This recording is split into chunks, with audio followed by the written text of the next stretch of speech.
Studio Sheikhpura.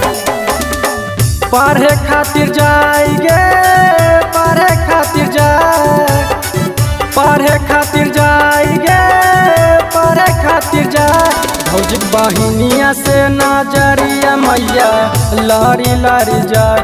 भौजी बहिनिया से नजरिया मैया लारी लारी जाए। पढ़े खातिर जाएंगे, पढ़े खातिर पढ़े खातिर जाएंगे, पढ़े खातिर भौजी बहिनिया से नजरिया मैया लारी लारी जाए। भौजी बहिनिया से नजरिया मैया लारी लारी जाए। लारी लारी म्यूजिक बाय अमित गुप्ता। भौजी बहिनिया से नजरिया मैया लारी लारी जाए। आगे मारो हो मैया के कच कच लाइन, भौजी के बहिन के दही समझाई।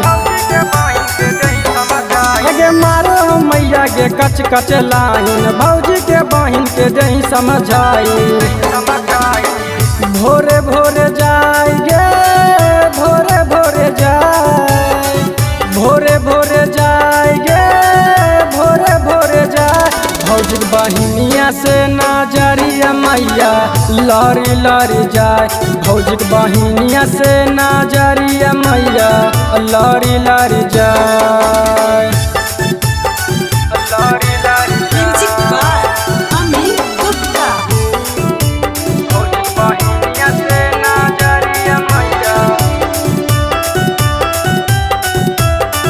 लारी लारी जाए।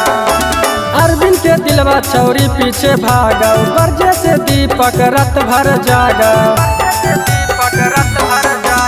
अरविंद के दिलवा छौरी पीछे भागो, गर्जे से दीपक रत भर जागो। नींदियो न आओगे, नींदियो न नींदियो न आओगे, नींदियो न भौजी बहिनिया से नजरिया मैया लारी लारी जाओ। भौजी बहिनिया से नजरिया मैया लारी लारी जाओ।